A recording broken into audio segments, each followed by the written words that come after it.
हे बघा, हे जीवामृत आहे मी बनवलेलं. तर हे बघा, या जीवामृतवर बघा हे तुम्हाला ही लेअर दिसेल.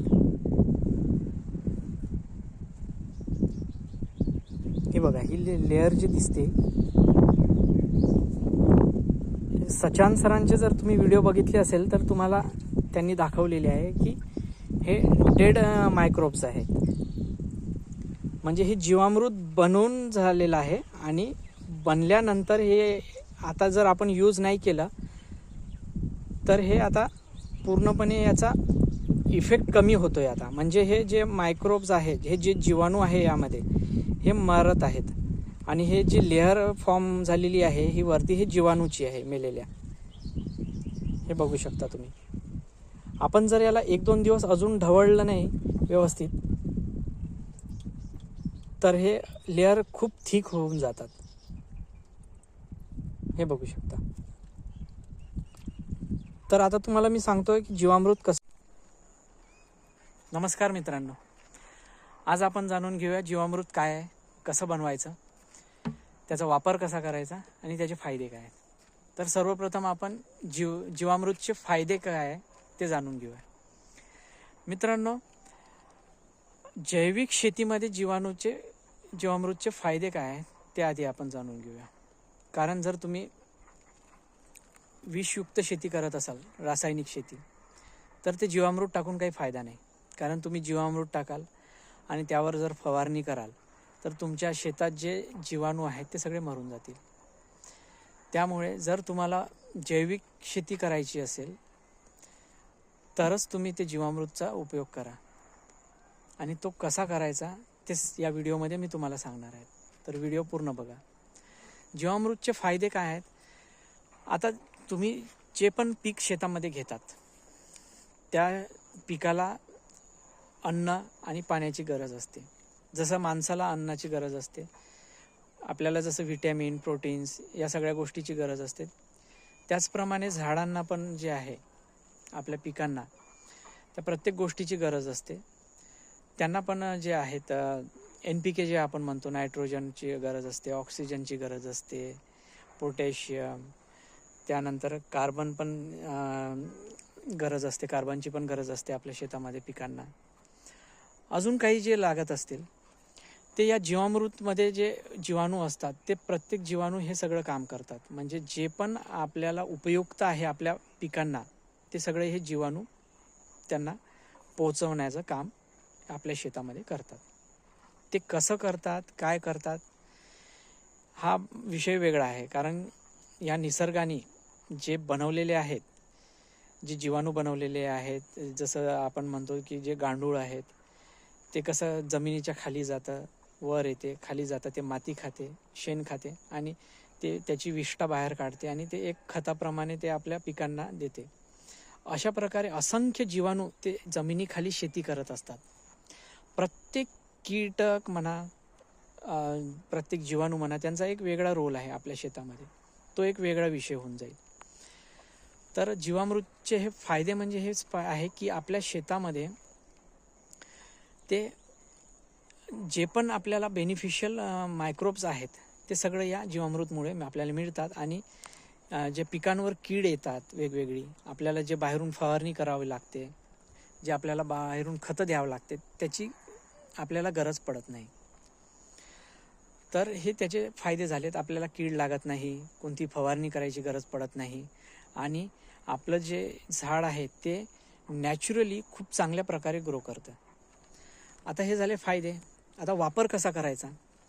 तर जीवामृतचा वापर मित्रांनो करायच्या आधी आपल्या शेतामध्ये आपल्याला कार्बन वाढवणं गरजेचं आहे. आता हे कार्बन काय असतं.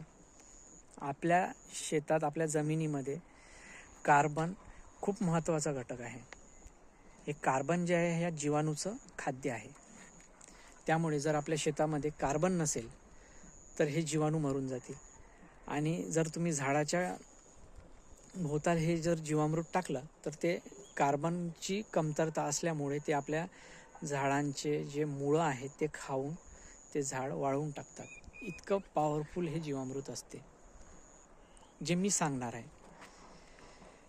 तर हे वापरायचं कसं मग. तर आपल्या शेतामध्ये काय असतं, जो कुजलेला पाला पाचोळा झाला, जे आपल्या जुन्या पिकांचे अवशेष आहे, हे जाळून न टाकता हे त्या आपल्या जमिनीतच मिसळून द्यायचे आणि त्याला कुजवू द्यायचे. या प्रकारे त्यानंतर शेणखत तुम्ही टाकू शकता. शेणखत टाकल्याने पालापाचोळा, जुने अवशेष हे सगळं आहे. आणि फवारणी करायची नाही, कोणतीही केमिकलयुक्त फवारणी करायची नाही. जशी आहे तशी जमीन राहू द्यायची आणि हळूहळू तुमच्या जमिनीत कार्बन वाढायला सुरुवात होईल. ही पहिली अट झाली. दुसरी अट अशी आहे की जीवामृत जर तुम्हाला खूप इफेक्टिव्ह त्याचा जर रिझल्ट हवा आहे तर जमिनीमध्ये ओलावा हवा. ओलावा असला तर हे जे जीवाणू आहे हे चांगल्या संख्येने वाढतात, मल्टिप्लाय होतात. आणि जर तिथे ओलावा नसेल आणि जमीन कोरडी असेल किंवा जास्त तापमान असेल तर हे जीवाणू लवकर मरून जातात. तर आता आपण बघूया जीवामृत बनवायचं कसं. तुम्ही ऐकलं असेल की जीवामृत बनवताना गाईचं शेण टाकायचं, गौमूत्र टाकायचं, गूळ टाकायचा, रोज ढवळायचं आणि 7 ते 8 दिवसामध्ये हे जीवामृत बनवून तयार. पण आपण जे जीवामृत बनवणार आहे हे इतकं पॉवरफुल आहे मित्रांनो. यामध्ये आपण ना शेणाचा वापर करणार आहोत ना गौमूत्राचा वापर करणार आहोत.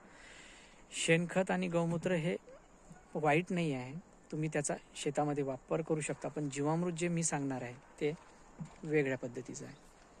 आता हे बनवायचं कसं, तर हा 200 लिटरचा ड्रम घ्यायचा आहे. यामध्ये आधी 10 लिटर पाणी टाकून घ्यायचं किंवा आधी पाणी न टाकता यामध्ये आपल्याला लागणारं साहित्य जे आहे ते आहे 10 किलो माती, जंगलातली चांगली माती.